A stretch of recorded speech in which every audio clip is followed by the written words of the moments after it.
นั่นน้ำที่นั่นน้ำ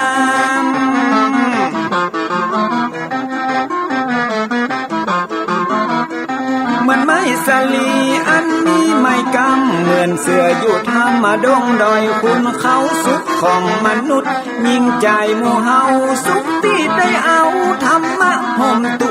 ม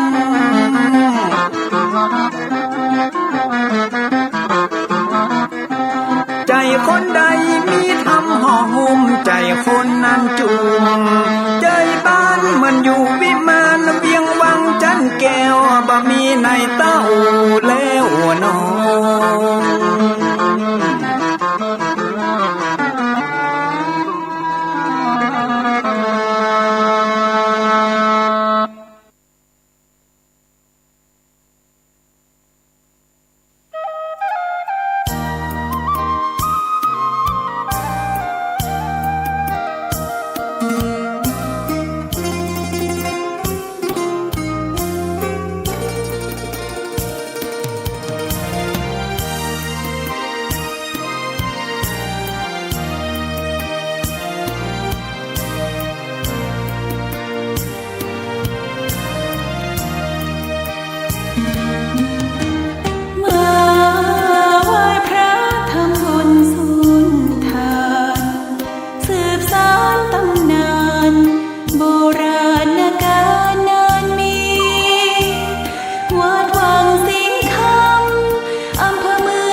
ขอ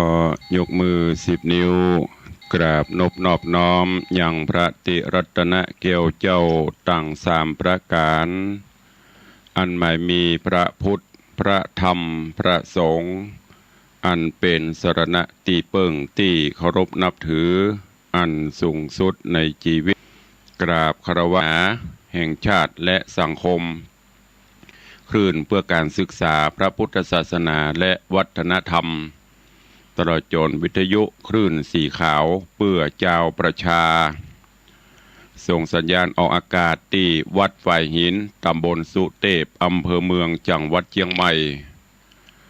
สถานีวิทยุวัดหนองกายตำบลสันปะยางอำเภอแม่แตงจังหวัดเชียงใหม่สถานีวิทยุ CM77 วิทยุอินเทอร์เน็ตล้านนาสถานีวิทยุเวียงป่าเป้าเรดิโอสถานีวิทยุแดนดินถิ่นล้านนาอำเภอสันปะตองสถานีวิทยุมนเสียงธรรมอำเภอแม่แจ่มสถานีวิทยุชุมชนคนเมืองลี้อำเภอลี้ สถานีวิทยุชุมชนคนนาน้อยจังหวัดน่านสถานีวิทยุสีคำเรดิโออำเภอเวียงสาจังหวัดน่านสถานีวิทยุเสียงใสเรดิโออำเภอตาวังผาจังหวัดน่านสถานีวิทยุเสียงธรรมจากวัดจันทร์อำเภอกัลยาณิวัฒนา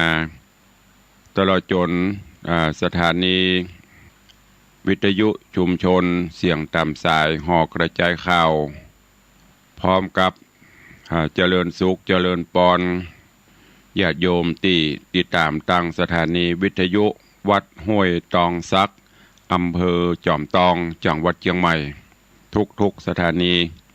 พร้อมกันนี้เจริญปอนญาติโยมที่ติดตามรับฟังต่างเฟซบุ๊กเฟซไลฟ์ต่างเว็บไซต์ต่างๆเพราะว่าจะเป็นเฟซบุ๊กของวัดวังสิงคำเฟซบุ๊กของธรรมะ104ธรรมะใครเครียดเฟซบุ๊กวัดไฟหินเฟซบุ๊กของวัดศรีรัตนมงคลลอกยาวแล้วก็หลายๆเฟซบุ๊กเนอะของญาติธรรมที่ได้สดับรับฟังเสียงธรรมในยามเจ้าแล้วก็กดแชร์กดไลค์ไปให้ยังกลุ่มเพื่อนๆได้สดับรับฟังกันรายการนี้ดำเนินโดยอาตมภาพพระครูวิสิทธิ์ศรีลาภรณ์เจ้าคณะตำบลประเดชเจ้าอาวาสวัดวังสิงคำตำบลประเดชอำเภอเมืองจังหวัดเชียงใหม่เป็นผู้ดำเนินรายการผู้อำนวยการคลื่นสีขาวแจ้งว่าตอนนี้ก็ได้ลิงสัญญาณไปแถม1สถานีคือความถี่95.75ของดีเจอ้อยอำเภอโสปราบจังหวัดลำปางต้องขออนุโมทนาด้วยเนอะกับดีเจอ้อยจากโสปราบลำปางที่ได้หันประโยชน์ในการฟังน้ำฟังธรรมลิงสัญญาณให้ญาติโยมต่างโสปราบลำปางได้สดับรับฟังกันตอนนี้ไปตั้งอกตั้งใจฟังธรรมเทศนาวันนี้มาเทศนาให้ญาติโยมทั้งหลายได้รับฟังณโอกาสบัดนี้นะโมตัสสะภะคะวะโตอะระหะโตสัมมาสัมพุทธัสสะอาโกนเตนาชิเนโกทังอาสาทุงสาธุนาชิเนชิเนกันทาลิยังทาเนนาสัจเจนาลิกวานันตินันทินันติสาทะโวดูราสัพปุริสะตั้งหลายตั้งยิ่งใจหน่อยใหญ่ผู้มักไฟตั้งธรรมจุงดาจำบทบาทอย่าได้ขาดสูญหายกิจการหลายม้วนหมู่อันมีอยู่เก่งหาจุงวันลาตัดขาดสันนิบาตฟังธรรมจักไข่ปันบอกเราเฮือหูเก้าขี้ยาถึงมนุษย์สาโลกลาพ่องหยาบจ้ามัวดำกระตำกำบอกเหือดพองไม่เดือดเครื่องขี่บอกหูดีหูให้พ่องตกอยู่ไข่ตันหาพ่องโกธาโคตรง่ายพ่องโลภไล่อยากใดตันหาใหญ่สะหาวโตสะเป่าสะต้านโมหะดันลงเมากันตัวเฮาดังนี้จักหลีกลีสันได้อันจักไปกล่าวแก่ได้ผาแปรใจตัวบ่เหือเมามัวปะใบบาได้เป็นคาใจตนเตียวเวียนวนไปสู่ยังติอยู่อบายขอศรัทธาลายมวลโมจงพรำหูดาฟังบัดนี้เดเตศรัทธาอันว่าสัพพัญญูพระพุทธเจ้าตนเป็นเก้าติโลกาเทศนากล่าวจีฮือแจ้งที่หันสาย ว่าชนะแปลเป็นไต้กล่าวแก่ก็คือภาพแปะดีลีจากไปตีลบภาพขาศึกหยาบนาแข่งนาวาเหือกวางแข่งมาจ้างอัวควายแห้งภายลายเลือดแหล่ก็ผ่าแป้บัดเดียวหรือพญาเร็วองค์อาจหูฉลาดจบทอง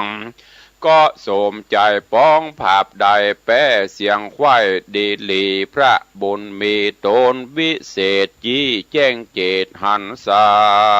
ยว่าแข่งอันใดโลกใดแข่งกันใดจุมือจักลังเตือก็การบ่อสะตานโปร่งวางก็หาตั้งเข้าแก่หือพาแป้ขึ้นมาเป็นดังนี้น่าจะใจบ่หูใดสันใดย้อนว่าใจของตัวบ่หูกลัวสะตานตัวนี้การบ่ลอมใจนั้นหนอภาพหัวบ่หอนหูตั้งวายล้างเตื้อผ่านพายติ้วไตตั้งถอยไรมัวดำย้อนตัวธรรมบากราหยาบเข้ามาภาพไปในฮืดลงไหลลิงลูเข้าไปสู่อเวจีเป็นตุกขี่ไม่เดือดอยู่บ่เหือดคืนวันคนได้ปันหูรอดบ่เหือวันกอดตัวเฮาบ่ลงมัวเมาบาใบยังคาศึกใหญ่อาธามจากสุกนำจื่นจอยบอดตำก้อยมองขี่ข้าศึกมีนั่นโสดคือตัวคิ้วโคดโกธาโตสะนาแถมเล่าโมหะเศร้าตัวร้ายโลภะป้ายมัวดำตั้งตันหาน้ำกระยาบเข้ามาภาพราวีแอวกวนควีละลาดอยู่บ่ขาดคืนวานจากผ่าแป้มันนั้นใส่พระที่ใบสับปัญโยต้นเป็นครูแก่โลกดับทุกโศกมันภัยเทศนาไขกล่าวแก่ว่าอัตตาหะเวชิตังไสโยการภาพแป้ใจโตนเป็นมงคลเลิศดาลำเลิศป่าฮือเกิดโภกาใจนั้นนาหากเป็นนายส่วนรูปกายนั้นใส่เป็นข้าใจดิลีกันซึกมีกระยาบเข้ามาภาพในใจหรือมีคนมาคอยตอดตาถามลาบสาฟันแต่งเป็นกำแข็งได้ยอจะแจ้งปอดนาบอกโกถ้าโคดกระโตสะหยาบจ้าตัวหานป้าฮือมาปานของได้โอดจะไว้สันดีแม้นจักมีคนบาปใจกระยาบกาลีมาบุบตีถูกตองใจแห่งห้องกาญาบอกโกถ้าโคดให้ตีตอบคลายกับตีตอบสายกำใดเต้าอดใจตั้งมาอานาเกิดจอดด้านไปยาวบ่อสะหาวสวกราว่าคนต่อตากับเฮามีพระญาเบาละหมอกกึดบ่ออกใจตานตัวแห่งมันนั่นใส่เป็นคนถอยไล่ปาลามันจริงมาแจ้งป้อยบุบตีต่อยกับเฮาโอดบันเตาไว้ได้บ่มาดไม่มัวดำเอาขันติธรรมจ่องหอยนับถึงร้อยปันโหนดับจิตตนไว้มันบ่ไหววันไปมา อันโกธานี้เล่าหากเป็นเก้าป่าวายคนยิ่งใจโลกไตจักมนไม่มองผ่านเสียวงวานปอแม่มีดแก้วแก่สหายคามเมตนาน้ำปีน้องคนร่วมห้องผัวเมียป่าเขาของเสียเครื่องใจเงินบาทไตคำคาพิษอาจญาเต้าเจ้ายังได้เขาขังกาได้โศกาตำก้อยตุกจองหอยเครื่องขีจังบอดเดชลายลาเกิดมาจากโกธาเหตุนั้นนาพระพุทธเจ้าตนเป็นเก้าศาสดาได้ขุนนากล่าวจีหูแจ้งทีตามรายว่าคนยิงใจน้อยใหญ่ไผ่อดบะไผ่อดใดบอกโกธาเป็นต่างป่าโป้นจากต่างทุกยากเครื่องขี่แม่นผลบดดีมาด่าอายหงห้าเจ็บใจเรือมาขาตาต่อยเป็นกำถอยหานีอดหยุดดีไว้มันบ่ดวนสันโกธานักปราชญาเป็นแก่นว่าอันนี้แม่นขันติธรรมเป็นตั้งนำไปรอดเวียงแก้วยอดเนรปานดังกำโบราณกล่าวไว้ว่าอดเผ็ดได้กินหวานอดใจสันได้ซาอดไว้นาเป็นคำอดบดได้เป็นลำต้อนไม่ขอจุงได้ขาดนิ่งนายแม่นคนใดอดใดบอบมาดไม่โกธานักปราชญากล่าวแก่วัดใดภาพแป้ใจต้นเป็นมงคลเลิศลาดลำเลิศป่าฮือเกิดสวดสดีและนาดังมีอาติตากล่าวจีหือดาฟังอาติตั้งล่วงแล้วพระตนแก้วยอดมุนี10จัดมีทวน6กรรมมาตกจากลากเกิดมาเป็นนาคต่ำไตอยู่เมืองใหญ่บาดาลมีนามค้านบอกเราว่าภูริทัตเจ้าบุญมีศีลดวงดีสะอาดบ่ได้ขาดหักษาวันหนึ่งนายังจอดยังบนยอดไปดอยไกลจอยวอยปากกว้างปั้มเป่งสร้างปาระเม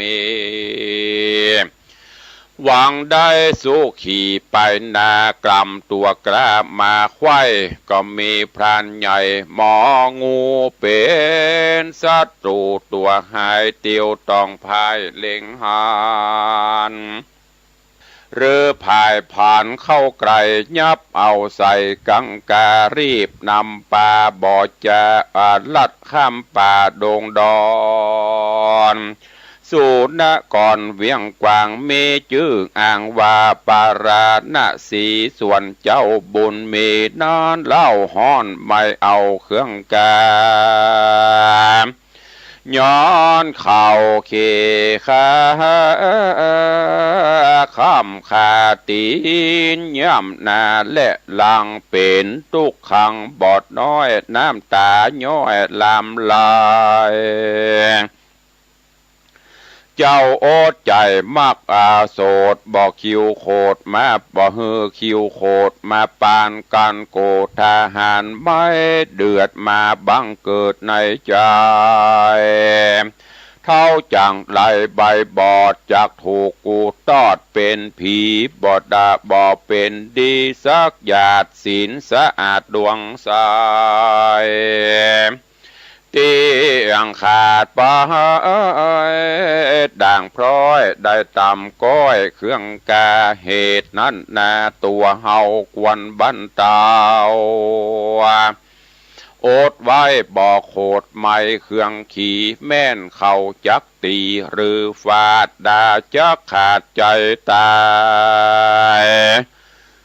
ขันตีลายโอดกันบอดด่วนสันโกธาเอาเมตตาเขาโพดเฮอคิวโคดหนีหายกะรุณาลายจุเมื่อใจไฟเอื้อยินดีอุเบกขามีลำเลิศป่าหือเกิดเจยบานปูนสมปานจุ้ยกำได้ล่วงลำปนตารายปาลับมีลายเลิศแล้วได้นั่งแต้นแก้วเป็นสัพพัญญูส่วนมองหูบอดไปกะตำบาปเลือลายการมันตายจิตขาดสติวิปลาสเวโวนก็เอาตนมกใหม่ที่ลุ่มไตอเวจีเป็นทุกที่ไม่เดือดอยู่บ่เหือดคืนวันและนาแถมประการหนึ่งใส่คนน้อยใหญ่ยิ่งใจลบ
ก็ขอยกมือ10 นิ้วกราบนอบน้อมอย่างพระติรัตนแก้วเจ้าตั้ง3 ประการอันมีพระพุทธพระธรรมพระสงฆ์อันเป็นสรณะที่เปิ่งตีเคารพนับถืออันสูงสุดในชีวิต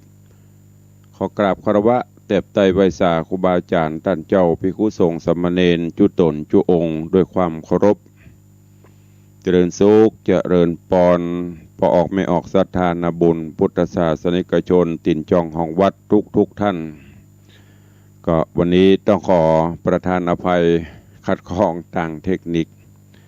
พอดีปกติก็จะไลฟ์สดทั้งต่างภาพและเสียงตลอดจนต่างสถานีวิทยุก็พอดีวันนี้เปิดเฉพาะสัญญาณต่างวิทยุท่านผอ.ก็เลยถ้าจะติดกีดกับเปิ้นก็เลยเปิดเทปรายการแตนไปก่อนพอดีก็ประสานงานกันไปตอนนี้ก็ปกติแต่เวลาล่วงเลยมาเกินชั่วโมงวันนี้เราได้ฟังกันอย่างทั่วถึงเนิดถึงคลื่นวิทยุสีขาวเพื่อเจ้าประชาในเมตตาปรมีธรรมของท่านเจ้าจันทร์พระครูอภิวัฒนวิกรมและท่านผู้อำนวยการสถานีในเครือข่ายคลื่นวิทยุสีขาวเพื่อเจ้าประชาก็ได้ร่วมกันลิงสัญญาณออกอากาศให้ญาติโยมศรัทธาตลอดจนต่างสถานีวิทยุ FM 96.0 เมกะเฮิรตซ์ ก็เวลาเหลือแถมประมาณครึ่งชั่วโมงเนาะวันนี้ก็ขออนุญาตเป็นรายการพิเศษอุจากับพี่น้องญาติโยมศรัทธานำข่าวสารสาระข้อคิดต่างๆมามาเอ่ยกับทุกท่านวันนี้ก็ลิงสัญญาณไปถึงเมืองแป่เมืองน่านละปูนลำปางเชียงไฮ้เชียงใหม่กันอย่างทั่ว ก็ ก่อนอื่นนั้นก็ขอเป็นกำลังใจให้กับพี่น้องญาติโยมศรัทธาที่ได้รับผลกระทบจากพายุโนวูหรือพายุฝนที่ได้เข้ามาปัดกระหน่ำปีนี้เฮาก็นึกว่าจะโชคดีหลอดพ้นจากภัยธรรมชาติกันไปแต่ก็ยังเจออยู่แต่ว่าน้ำตอนนี้ก็ยังคงทรงตัวถ้าจะลดก็ลดลงน้อยๆก็แต่คืนนี้ฝนก็มีน้อยๆหมอกโปรยปลายแล้วก็มาถึงบัดนี้ท้องฟ้าก็เริ่มเปิดพ่องถ้าฝนบตกลงมาเตื่อมมาแท่งก็คงจะสถานการณ์ก็คงจะคลี่คลายลงอย่างรวดเร็วเนาะต่างราชการเปิ้นก็เร่งระบายน้ำแต่ก็ตีท่วมขังบ้านจองก็ได้รับความเสียหายต่างรายการเฮาตระจนพระเจ้าประสงค์ครูบาอาจารย์ก็เป็นห่วงปออกไม่ออกศรัทธานาบุญเฮาก็หลายตีหลายต่างพระสงฆ์องค์ข้าเจ้าเฮาก็บ่ได้นิ่งดูดายได้ออกไปโปรดเมตตานำเข้าน้ำพ่องถุงยังชีพพ่องหรืออันที่จะพอมีที่จะพอจะช่วยประทังกันได้ก็ช่วยไปอย่างคลื่นสีขาวก็ได้ช่วยกันไปท่านเจ้าจันทร์พระครูอภิวัฒนวิกรมก็นำปลาญาติโยมศรัทธาเขาช่วยกันไปในคลื่นของตัง96ของวัดพระธาตุเจ้าดอยสุเทพตลอดจนตังคลื่นของ104เฮาก็ร่วมแรงร่วมใจกันอย่างตะคืนนี้ก็ได้จัดรายการพิเศษตังคลื่น96ของวัดพระธาตุดอยสุเทพแล้วก็เมื่อคืนนี้แถม1ครั้งตั้งแต่เวลา2 ทุ่มไปจนถึง4 ทุ่ม2 ชั่วโมงตุลุงก็มาจัดรายการพิเศษเพื่อเป็นสะพานบุญให้กับปออกไม่ออกศรัทธานาบุญเฮาได้ร่วมแรงร่วมใจกันช่วยเหลือสงเคราะห์อนุเคราะห์เปื่อนร่วมโลกเฮาที่เปิ่นได้รับผลกระทบนักพ่องน้อยพ่องปานกลางพ่องแล้วแต่พื้นที่เพื่อเป็นการแบ่งเบาเป็นการช่วยเหลือสงเคราะห์เบื้องต้นแต่คืนนี้ก็มีญาติโยมศรัทธานาบุญร่วมแรงร่วมใจกันเข้ามาก็เป็นจำนวนนักพอควรเพราะนั้นวันนี้ตุลุงก็ขออนุญาตนำรายชื่อรายนามของผู้ร่วมบุญเนาะสงเคราะห์ผู้ประสบภัยน้ำท่วมมาแจ้งมาอนุโมทนาให้กับทุกท่านได้รับทราบกันในวันนี้โดยแล้วก็เมื่อคืนถ้าเบิดถ้าบันทิดการใดก็มีรายการพิเศษต่างคลื่น FM 96.0 เมกะเฮิรตซ์แถมครั้งหนึ่งขอบคุณอนุโมทนาบุญกับโยมอารีสดับร่วมโมทนาบุญ200 บาทโยมปเลี้ยงธนวัฒน์โยมแม่เลี้ยงทัดพิชาสุสิงคำบ้านวังสิงคำร่วมทำบุญ3,000 บาทโยมพรตรีบุญชัยพร้อมครอบครัวแม่ริมร่วมโมทนาบุญ500 บาทโยมแม่สายบัวนุติประพันธ์สายมูลแม่ริมร่วมทำบุญ500 บาทโยมแม่ทัศนีข่าวสวยปาลานดอยสะเก็ดร่วมทำบุญ200 บาทโยมแม่บุญนำใบมะลิร่วมทำบุญ300 บาทโยมป้อตวงคำโยมแม่อัมพรสิทธิชัยบ้านร้องต้นขามดอยสะเก็ด200 บาทคุณโยมคณาพรปอกคำนาชากาแฟหน้าศาลปกครองเชียงใหม่200 บาทโยมยายสุรีตันตระกูลหรือแม่อุ้ยสุรีตันตระกูลบ้านดอนแก้วแม่สุรีตันตระกูลบ้านดอนแก้วอำเภอสระปีร่วมทำบุญ1,000 บาทโยมแม่สมฤทธิ์นำพาบ้านห้วยบงแม่แฝกสันทราย500 บาทโยมอุดมโยมฟองพันเสาไพศลบ้านต้นแงะประตูป่าละปูน200 บาทโ โยมแม่ทองใบวรินทร์บ้านโป่งน้อยประตูป่าลำปูน200 บาทโยมแม่ทองใบวรินทร์บ้านโป่งน้อยร่วมทำบุญมา200 บาทแล้วก็มีจ่าสิบเอกวันชัยคำเจริญร่วมทำบุญ200 บาทโยมแม่ปิยะธิดาตียาพรร่วมทำบ้านพิมุก4ร่วมทำบุญ496 บาทโยมแม่เข็มเพชรขัตถจักรร่วมทำบุญ200 บาทท่านอาจารย์พระมหาประสิทธิ์ธรรมาพินันโทท่านเจ้าอาวาสวัดจังกำตำบลประกอบอำเภอปะสังจังหวัดลำพูนประธานหน่วยอบรมประชาชนประจำตำบลประกอบร่วมทำบุญ1,000 บาทโยมแม่จันศรีปะละร่วมทำบุญ200 บาทโยมแม่วันพิษมาสุขบวก5หางดงร่วมทำบุญ200 บาทโยมแม่ลัดดาวันชัยศักดิ์บวกกลางสันกำแพงร่วมทำบุญ500 บาทและโยมแม่อัมภัยทองคำโตะร่วมทำบุญ500 บาทและก็ร่วมสร้างห้องน้ำวัดวังสิงคำแห่ม500 บาทนอกจากนั้นล่าสุดท้ายเจ้านี้ไม่ใช่สุดท้ายล่าสุดเจ้านี้ก็ได้รับเมตตาจากทาง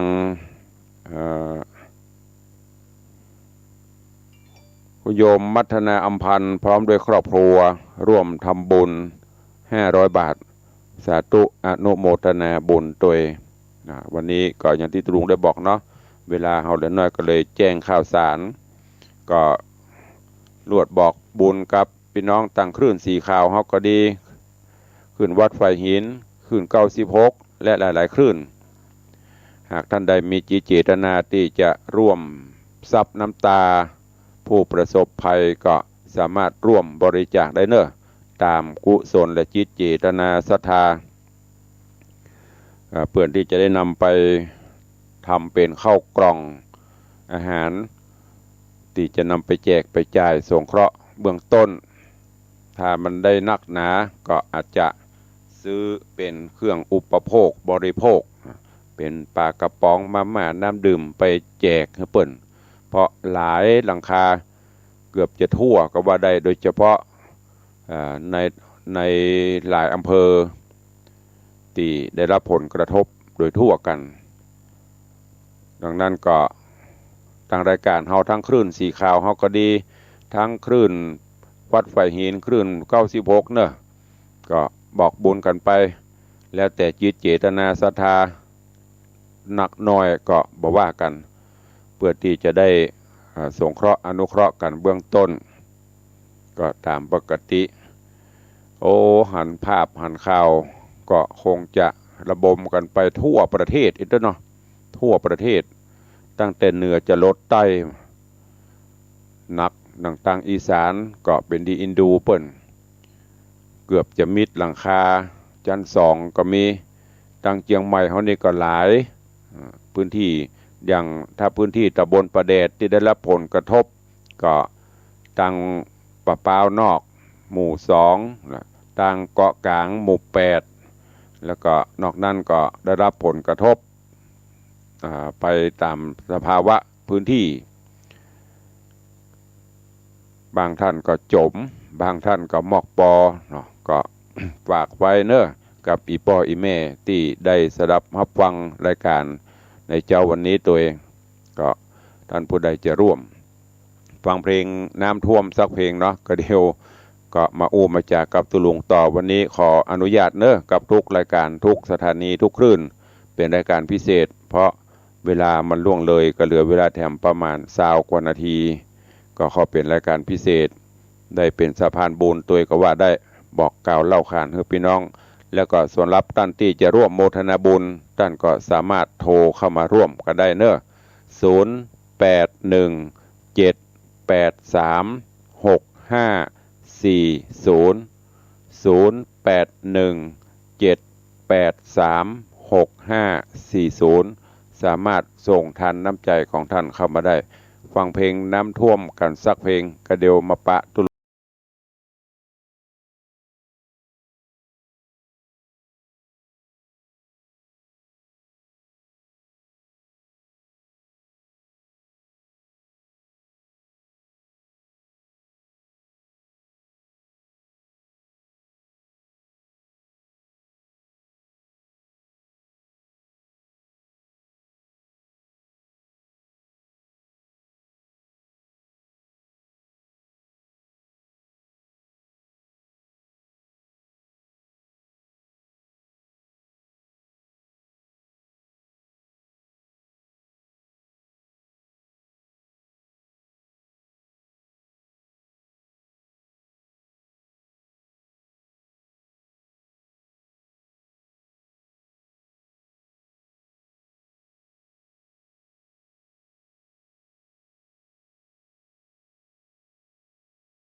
ภัย เป็นกำลังใจซึ่งกันและกัน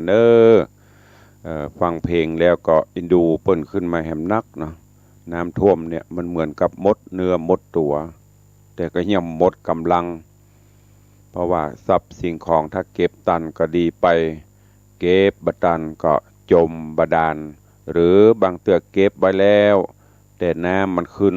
เรื่อยๆบ่ฮู้จะไว้ที่ไหนก็จำเป็นต้องสละต้องโดนน้ำโดนอย่างได้รับความเสียหายต้องมามาเซาะกันทำไมแต่จะได้ก็ตามที่สำคัญก็คือ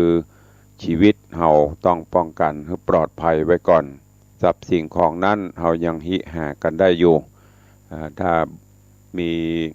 กำลังบังชาเฮาก็ยังจัดได้ดังนั้นก็ด้วยความเป็นห่วงฝากถึงพี่น้องผู้ประสบภัยทุกพื้นที่ตัวเองวันนี้ดังเริ่มตะวาทางคณะสงฆ์ก็ได้จัดมีการสอบธรรมสนามหลวงปออกไม่ออกศรัทธาเปิ่นก็วางตารางกันไว้หมื่นละไม่ใช่ว่าโอ้ตุเจ้าพระเนรมื้อนี้โหอย่างกันน้ำท่วมน้ำนองมาสอบอย่างกันเพราะว่าตารางออกไปเป็นการสอบทั่วประเทศวัดผลวันนี้ตะวาวันนี้วันพุธวันคือ4วันตั้งแต่วันที่4 5 6 7 4วันสอบทั่วประเทศเพราะว่าสอบธรรมสนามหลวงของนักธรรมจันตรีทั่วประเทศ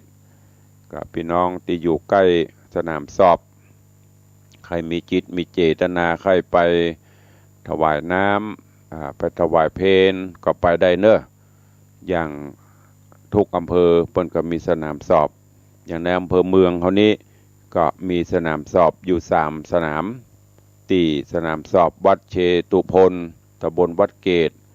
ที่สนามสอบวัดพระสิงห์ตำบลพระสิงห์แล้วก็ที่วัดศรีโสดาตำบลสุเทพ3 สนามสอบด้วยกันมีการสอบพระเจ้าพระสงฆ์องค์เนนลูกพระลูกเนนเฮามาสอบวัดผลความรู้ในระดับนักธรรมจันตรีทั่วราชอาณาจักรหรือทั่วประเทศก็ลวดประชาสัมพันธ์ให้กับทุกท่านตัวแล้วก็ในวันที่29วันที่29แถมบักกี่วันนี้ก็งานบุญกฐินของสถานีวิทยุ 104.50 วัดไฟหินเฮาก็จะมีการทอดกฐินในเมตตาของตังมหาวิทยาลัยเชียงใหม่แต่ส่วนของหมู่เฮาทุกคลื่นซึ่งโดยเฉพาะแล้วตังแม่ข่ายตีไปถ่ายทอดไปลิงก์สัญญาณต่างๆเมื่อมีงานต่างคลื่นสีขาวของเฮาก็โดยอาศัยสถานีวิทยุ 104.50 ของวัดไฟหินไปเป็นแม่ข่ายไปลิงก์สัญญาณให้ทุกท่านดังนั้นก็ขอน้อมเอิ้นเชิญชวนญาติโยมศรัทธาที่ท่านได้ฟังเสียงแจ้วเวลาครูบาอาจารย์เฮาไปกิจกรรมต่างๆไปออกสถานีวิทยุก็เพราะ 104.50 นี่แหละดังนั้นปีหนึ่งมีครั้งหนึ่งก็ยังดีร่วมแรงร่วมใจกันบริจาคปัจจัยสมทบกฐินในวันที่29นี้เพื่อปัจจัยนี้ส่วนหนึ่งก็เป็นการน้ำกับไฟการบำรุงสถานีซึ่งปกติด้านผอ.ก็บ่รบกวนแต่ว่าหมู่เฮาผู้ฟังทั้งหลายอย่างที่ท่านอาจารย์พระครูอภิวัฒนวิกรมเพิ่นได้บอกไปนั่นน่ะทุกสถานีมีค่าใช้จ่ายทั้งสิ้นเป็นการน้ำกับไฟหรือเวลาเครื่องมันชำรุดทรุดโทรมลงไปมีปัญหาถ้ามันดักปิ้งอันนั้นแหละผอ.เจ็บงีบล่ะดักปิ้งนี่ก็คือต้องจ่ายใบยังก็ยังและจ่ายแต่ละครั้งไม่ใช่จ่ายกำละ100แต่ละครั้งก็เป็นหมื่นเพราะฉะนั้นเฮาผู้ฟังก็ช่วยกันวันที่29วันเสาร์ที่29เวลาใดก็ได้ไปร่วมบุญกุศลโดยเปิ้นแต่ถ้าจะไปร่วมพิธีโดยเปิ้นก็ไปได้ในช่วงบ่ายนี่ก็แจ้งประชาสัมพันธ์ให้กับญาติโยมทุกท่านตัวก็จะเป็นช่วงของเทศกาลทำบุญส่งเสริมพระพุทธศาสนาการทำบุญทอดกฐินปีหนึ่งมีครั้งหนึ่ง วัดหนึ่งรับได้ครั้งเดียวปีหนึ่งมีเตื้อเดียวแล้วก็วัดหนึ่งก็รับได้เตื้อเดียวในช่วงเดือนเดียวตั้งแต่วันออกพรรษาเป็นต้นไปจนถึงสุดท้ายวันลอยกระทงก็จบหลังจากลอยกระทงเสร็จวันนั้นไปแล้วท่านจะมีเงิน10 ล้าน20 ล้าน100 ล้านไปตานกฐินก็ไม่ได้ละต้องรอปีหน้าเนอะเพราะฉะนั้นเป็นบุญใหญ่บุญหลวงที่วัดวังสิงคำก็จะตอดถวายในวันอาทิตย์ที่6 พฤศจิกายนเนอะวันอาทิตย์ที่6 พฤศจิกายนเป็นการทำบุญตอดกฐินที่วัดปีนี้ก็ได้รับเมตตาจากเจ้าประคุณสมเด็จพระมหาวีระวงศ์กรรมการมหาเถระสมาคมได้ประทานผ้าไตรมอบฮือผ่านตังโยมธนวัฒน์โยมแม่เลี้ยงทัดพิชาสุสิงคำโยมบุญชัยมาบุญศักดิ์สิทธิ์ที่ปรึกษาพิเศษประจำกระทรวงกลาโหมและสาธุชนญาติโยม FC แฟนรายการศรัทธาวัดวังสิงคำปอแมวทุกท่านถวายที่วัดวังสิงคำเด้อเพื่อที่จะเป็นทุนสมทบในการก่อสร้างกุฏิสงฆ์โฮงหลวงของวัดเป็นลำดับไปก็เจริญปอนบอกบุญฮื้อแจ้งข่าวสารฮื้อญาติโยมทั้งหลายได้รับทราบในส่วนของต่างกิจกรรมคลื่นวิทยุสีขาวเฮาก็ฟังจากรายการที่ครูบาอาจารย์เปิ่นนำมาแจ้งมาบอกเนอะติดขัดใดก็ไปร่วมกันติดขัดก็เป็นหยังส่งใจไปหรือโมทนาสาธุร่วมกันก็เป็นบุญเป็นกุศลได้เหลือเวลาแถมน้อยเนาะจะได้เปิดหน้าไมค์ให้พี่น้องญาติโยมได้อู้จากันใครฟังอยู่ที่ไหนตั้งใดฝนตกตั้งใดน้ำท่วมหรือใครห่วม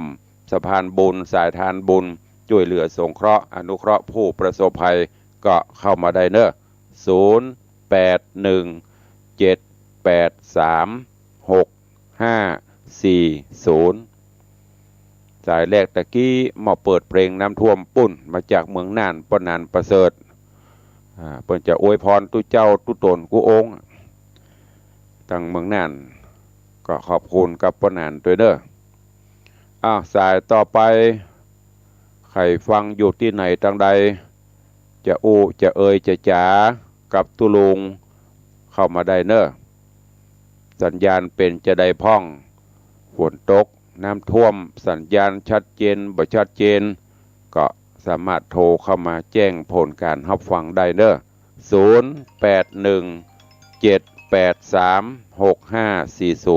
เจริญปอนแม่สุพัฒน์ราชการเจ้าท่านแม่สุภัทรขอร่วมซับน้ำตาคนน้ำท่วม300 บาทเจ้าเดี๋ยวก่อนเนอะแม่สุพัฒน์เนาะเจ้าเยี่ยมเจริญเจ้า300 บาทเจ้าอย่างกวาดขี้เงียอยู่กับสาวเจ้าโอ้ฝนตกลมเจ้าอนุโมทนา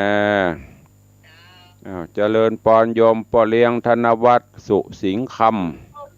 กับไม่สาข้าไม่สาภูบาท่านเจ้าทุกคนทุกองค์เลยเฉพาะพอเอาผู้ใจดีดูแลท่านพระครูมาโดยตลอดFC นักศิลป์นักบุญเด้อเนอโอ้ท่านพระครูเพิ่งได้นักพัฒนาดีเด่นเด้อเนอ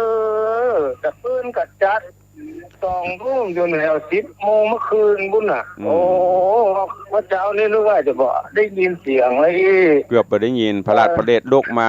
เพราะเลยบ่ไลฟ์สดแต่เนื้อบอกเจ้าสมการน้ำตาแล้วน้ำปัวเลยครับสาธุอนุโมทนากับพ่อเลี้ยงตัวฝนหยุดตกแล้วเนื้อดูแลสุขภาพตัวครับสาธุอนุโมทนาขอบคุณกับโยมพ่อเลี้ยงเน้อขอบคุณโยมพ่อเลี้ยงธนวัฒน์แม่เลี้ยงทัดพิชาสุสิงคำมหารัตนอุบาสกมหารัตนอุบาสิกาผู้ทำนุบำรุง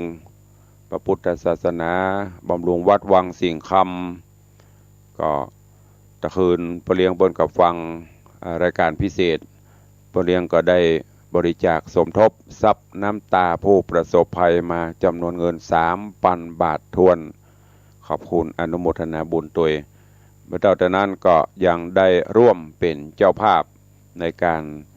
ปรับปรุงแน่ห้องสุขาใหม่ ตอนนี้ห้องสุขาห้องปลดทุกข์ก็เกือบจะเสร็จก็จะต้องปรับปรุงตั้งแน่ซึ่งจะปูตัวหนอนหรือเทคอนกรีตพิมพ์ลายมี2 อย่างต่างพ่อเลี้ยงได้ร่วมทำบุญมาจำนวน50 ตารางเมตรเป็นเงินอยู่ 30,000 บาทท้วนก็อนุโมทนาบุญขอบคุณเนอะมี2 อย่างกำบัดตัวหนอนก็จะเป็นคอนกรีตพิมพ์ลายดูระวังว่าอันไหนมันจะยืดหยุ่นดีกว่ากันก็เดี๋ยวจะแจ้งกรรมใครจะห่วมตัวก็ได้เนอะตารางเมตรละ600 บาทถ้าเป็นพิมพ์ลายก็ขอบคุณและแจ้งไปตัวเนอะเอาเวลาก็ใกล้จะหมดแล้วมีไหนกันหมดน้ำท่วมหมดอย่ากะไม่ได้โทรศัพท์หาตุลุง ใครที่ฟังอยู่วันนี้มี2 สายเป็นที่สังเวชตัวเก่าเนาะ ตามสายแรกของพ่อนานประเสริฐจังหวัดน่านสายที่2โยมแม่สุพัฒน์เอี่ยมเจริญสายที่3โยมพ่อเลี้ยงธนวัฒน์สุสิงห์คำนอกนั้นดักปิงวันนี้สาเหตุที่ต่างพอเพราะปกติแล้วจะสแตนบายไว้ประมาณครึ่งชั่วโมงเปิดตึง Facebook ไลฟ์เปิดตึงเครื่องส่งวันนี้เหลือแถม5 นาทีกะ พอก็นึกว่าตุลุงถ้าจะบรรลุก็เลยบ่ได้เปิดบ่ได้จ่ายสัญญาณจนได้โทรแจ้งเปิ้นก็อินโดเนี่ยพอเลี้ยงบริการตึงบรรลับนอนกระเพาะอย่างหน้าที่เนาะแต่กำลังใจไม่มีสาธุเจริญพรสายที่4เจ้าไว้จากเจ้าได้ยินละจากที่ไหนเจ้าจากกันโดยสแกงเจ้าว่าจะได้ฟังอยู่มันนึกบ่ฟังกันน้ำท่วมกันหมดอีกการเปิ้นการโจมน้อยก็โทรแล้วก็เอาตู้ลงขี้โจมเอาสาธุอนุโมทนาขอบคุณเอาสายต่อไปสายที่5โทรจากบ้านแม่จองตำบลศรีวิชัยแม่จองศรีวิชัยถ้าบ่โจมก็ตึงบ่โทรเนาะสาธุอนุโมทนาบุญขอบคุณเด้อแม่จองแม่เจิงแม่อยู่ตั้งศรีวิชัย นะถ้าโบนกรรมกับมูลเนี่ยจะโทรเข้ามาถ้าบ่โจมก็ดักปิ้งบ่โจมอันนี้อู้เขาฟังบ่ได้ สายที่5มี5 สายจากน่านลำปางพะเยาเชียงรายเชียงใหม่อย่างละปูนจำตองหางดงเป็น10 สถานีมีคนฟังตุลุงเหี่ย5 คนนอกนั้นน้ำถ้าจะท่วม เลยมีใครโทรไม่ได้ออกไปไหนไม่ได้ตุลุงสัญญาณมีน้ำท่วมหมู่5 นาทีสุดท้ายใครจะโทรเข้ามาร่วมมีอันใดจะจะรายงานก็เข้ามาได้เนอะฟังแล้วเป็นจะได้พ่องตุลุงถ้าจะบ่ม่วนจาบ่หวานเนาะถึงมีใครตัวตุลุงเนาะ ก็เป็นยังไม่มีใครโทรก็ไม่เป็นไรโดยหน้าที่ถึงเวลาก็มาจัดหมดเวลาก็กลับแค่นั้นถ้าจะฮื้อกำลังใจกับเปิ้นถึงทุกสถานีรถเปิ้นห้างรายการไว้ท้ายรายการเปิดได้ปบได้ปะได้ได้จ๋าถ้ามีใครตัวก็แล้วไปไม่เป็นไรเจริญปอนสายที่6พี่ไอ้พรตรีภาษาครับผมบ่ต้องน้อยใจตุลุงก็มีพ่องกะเพราะว่านั่งกกงกคนเดียวยังผีบ้ามีไผคือไปโดยมันเป็นธรรมดาใครไม่จัดไม่รู้นะคนฟังจะว่ามันต้องน้อยใจเปิดฟังไปเลอะก็เข้าไปหูเด้อเนาะอยู่ในห้องฟังกับหูสาธุขอบคุณหลายๆเน้อบุญรักษาสาธุบุญรักษาเน้อขอบคุณกับโยมพี่ไอ้พรตรีบุญชัย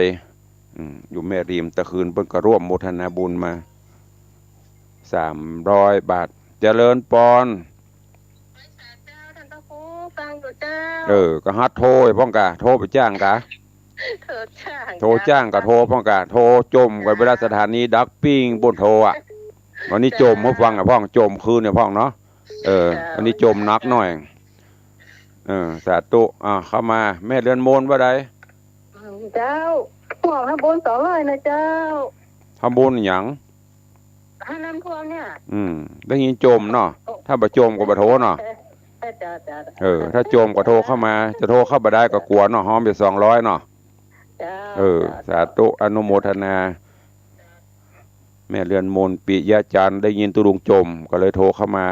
โทรบ่ได้ก็กลัวโยนเดือดหอมไป200สาธุอุแต่พ่องเล่นพ่องเนอะจะไปโคดกันเนอะเจริญปอน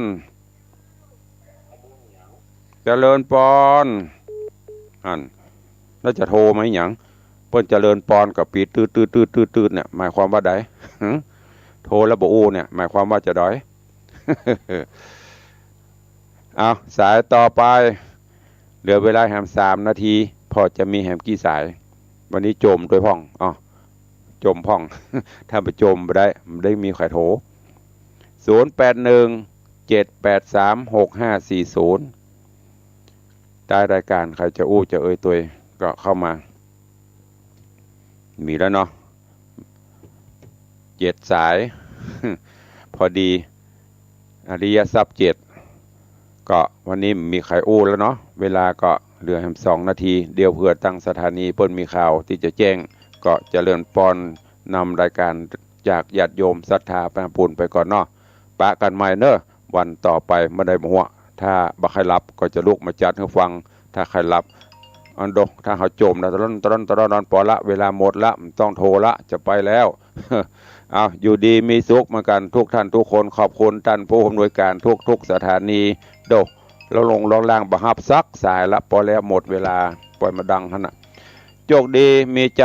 บุญรักษาทุกท่านขอบคุณท่านผู้อำนวยการทุกสถานีตลอดจนญาติธรรมที่เป็นกำลังใจให้ตุลุงเนอะ6-7 คนเนี่ยที่เป็นกำลังใจโทรศัพท์เข้ามาร่วมบุญรักษาอยู่ดีมีสุขจตาโลธรรมาวัตันติอายุวันโนสุขังปะลัง